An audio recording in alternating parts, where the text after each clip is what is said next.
नमस्कार दोस्तों, स्वागत है आपका हमारे YouTube चैनल एग्जाम गुरु में। दोस्तों, हमारी जो बहुत ही स्पेशल सीरीज चल रही है आरआरबी एनटीपीसी 2025 के लिए, जो हम चैलेंज टेस्ट सीरीज चला रहे हैं, जिसमें मैं आपके लिए डेली 40 एमसीक्यू लेकर आता हूं। उसके अंतर्गत आज मैं आपके लिए दूसरे नंबर का वीडियो लेकर आया हूं। इसके पहले मैंने एक टेस्ट कंप्लीट करा दिया है, अगर नहीं देखा है तो यहाँ पर ऊपर आई के बटन पे जोड़ दूंगा। लेकिन सबसे पहले आप ये दूसरे नंबर का वीडियो पूरा जरूर देख लीजिए। उसके बाद अगर पहला नहीं देखा है तो यहाँ पर आई के बटन पे मैं प्लेलिस्ट बना दूंगा, वहां से देख लीजिएगा।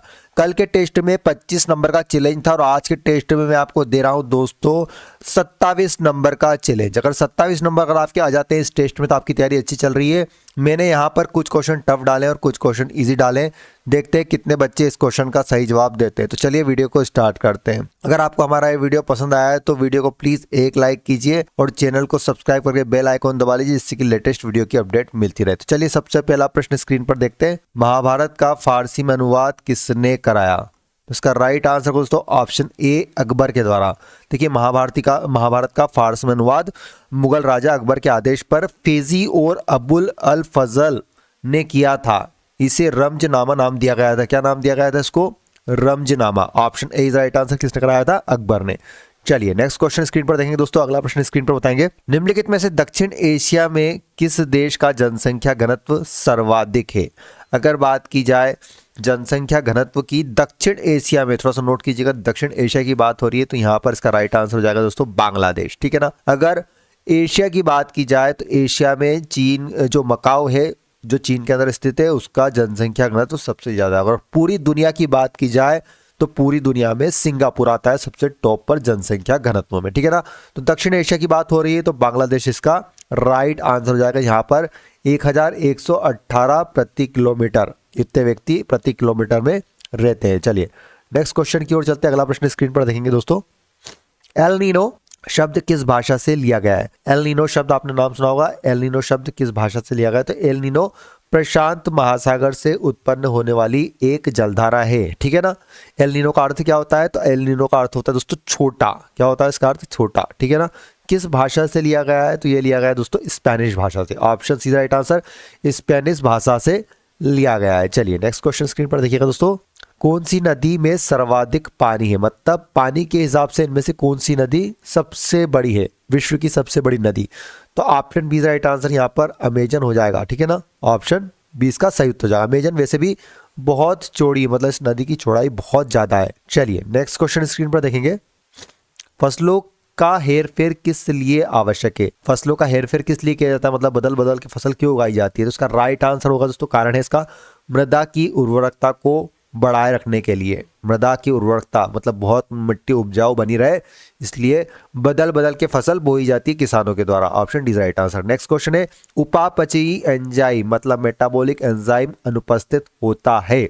इसमें अनुपस्थित होता है तो विषाणुओं में। किसमें अनुपस्थित होता है? विषाणुओं में। ऑप्शन सी इसका सही उत्तर हो जाएगा। चलिए नेक्स्ट क्वेश्चन स्क्रीन पर देखेंगे। Centre for DNA finger and diagnosis CDFD कहां पर स्थित है? तो जो CDFD है दोस्तों वो हैदराबाद में स्थित है। कहां पर स्थित है? हैदराबाद में स्थित है। और इसके अलावा ये चंडीगढ़ और लखनऊ में भी स्थित है। ऑप्शन ए इसका सही उत्तर हो जाएगा। चलिए नेक्स्ट क्वेश्चन देखेंगे स्क्रीन पर फटाफट। संविधान सभा ने संविधान तैयार करने में कितना समय लिया था? तो देखिए लगभग पूछा है यहाँ पर, लेकिन मैं एग्जैक्ट बता देता हूँ आपको। 2 वर्ष 11 माह 18 दिन का समय लगा था। मतलब लगभग आपका 3 वर्ष का समय लगा था। 2 वर्ष 11 माह 18 दिन का समय लगा था। ऑप्शन सी इसका सही उत्तर हो जाएगा। चलिए नेक्स्ट क्वेश्चन की ओर चलते हैं। अगला प्रश्न स्क्रीन पर देखिएगा दोस्तों। पेंच राष्ट्रीय उद्यान किस प्रदेश में स्थित है? पेंच राष्ट्रीय उद्यान किस प्रदेश में स्थित है? तो ये आपका है दोस्तों मध्य प्रदेश में स्थित। किस प्रदेश में स्थित है? मध्य प्रदेश में स्थित है। और इससे प्रोजेक्ट टाइगर के तहत विकसित किया गया है। किसके तहत? प्रोजेक्ट टाइगर के तहत इसको विकसित किया गया है। नेक्स्ट क्वेश्चन है, अफ्रीका के पेम्बा और जंजीबार द्वीप किसके खेती व निर्यात के लिए जाने जाते हैं? किसकी खेती व निर्यात के लिए जाने जाते हैं अफ्रीका के जो पेम्बा और जंजीबार द्वीप है? तो ये दोस्तों लौंग की खेती के लिए। ठीक है ना।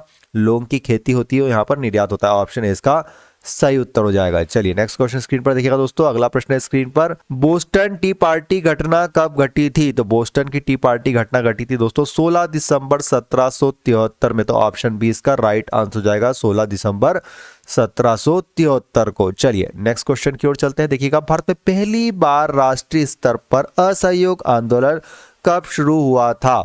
तो असहयोग आंदोलन की शुरुआत हुई थी दोस्तों 1 अगस्त 1920 को हुई थी। रोलेट एक्ट और जलियांवाला बाग हत्याकांड इस आंदोलन के शुरू होने का प्रमुख कारण था। असहयोग आंदोलन क्यों शुरू हुआ था?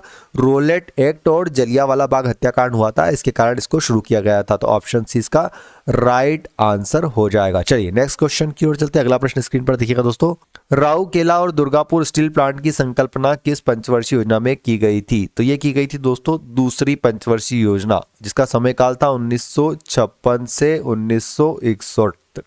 ऑप्शन बी इसका सही उत्तर हो जाएगा। चलिए नेक्स्ट क्वेश्चन की ओर चलते हैं। अगला प्रश्न स्क्रीन पर देखेंगे दोस्तों, भारत में किस राज्य द्वारा रबड़ का उत्पादन सबसे अधिक किया जाता है? तो किस राज्य द्वारा रबड़ का उत्पादन सबसे अधिक किया जाता है?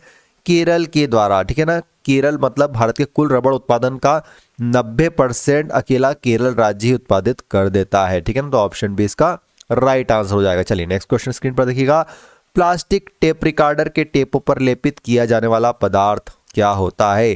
तो लोह ऑक्साइड की परत चढ़ाई जाती है, कोटिंग की जाती है। ऑप्शन डी इसका सही उत्तर हो जाएगा। चलिए नेक्स्ट क्वेश्चन स्क्रीन पर देखेंगे, बीजापुर सल्तनत की स्थापना किसने की? तो बीजापुर सल्तनत की स्थापना दोस्तों यूसुफ आदिल शाह के द्वारा की गई थी। ऑप्शन है यूसुफ आदिल शाह के द्वारा की गई थी बीजापुर सल्तनत की स्थापना। नेक्स्ट क्वेश्चन है स्क्रीन पर देखिएगा फटाफट, कवकों में संचित भोज्य पदार्थ प्रायः होता है, किस रूप में होता है?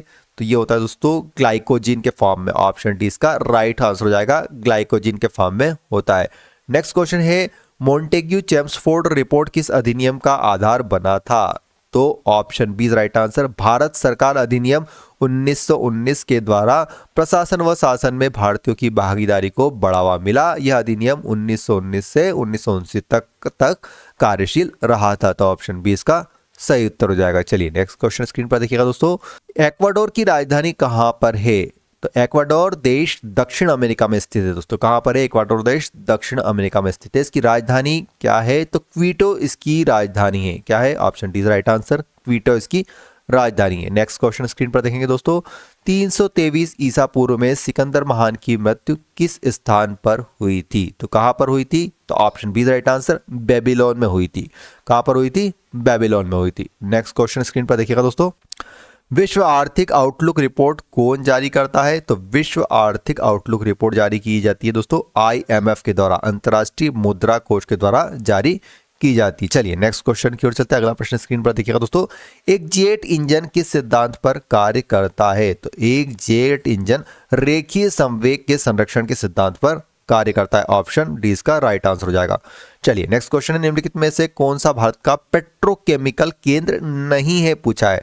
तो देखिए कोयली, जामनगर, मंगलोर ये तीनों ही पेट्रोकेमिकल केंद्र है, लेकिन राउरकेला की बात की जाए तो टेक्सटाइल केंद्र है, ठीक है ना। तो ऑप्शन डी इसका सही उत्तर हो जाएगा। चलिए नेक्स्ट क्वेश्चन स्क्रीन पर देखिएगा दोस्तों, अमेरिका में शीरा के आयात पर रोक हेतु पारित 1764 ईस्वी का अधिनियम क्या कहलाया था? तो इसको कहा गया था दोस्तों शुगर एक्ट अधिनियम। ऑप्शन सी इसका राइट आंसर हो जाएगा। क्या कहलाता है? शुगर एक्ट अधिनियम। नेक्स्ट क्वेश्चन देखेंगे दोस्तों स्क्रीन पर फटाफट बताइएगा, क्षेत्रफल और जनसंख्या के आधार पर भारत के सबसे छोटे राज्य कौन से? तो क्षेत्रफल के आधार पर बात की जाए तो गोवा हो गया, और जनसंख्या के आधार पर बात की जाए तो सिक्किम हो गया।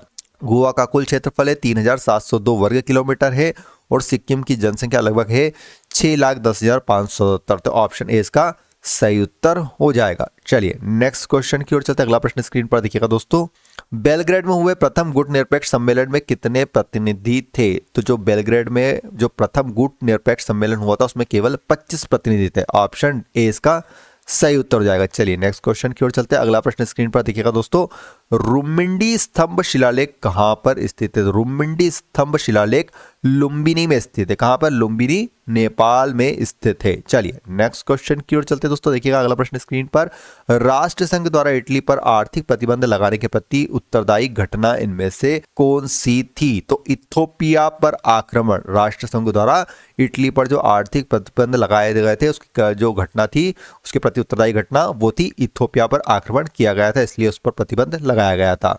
नेक्स्ट क्वेश्चन है सामाजिक आर्थिक योजना किसका हिस्सा है? तो ये दोस्तों समवर्ती सूची।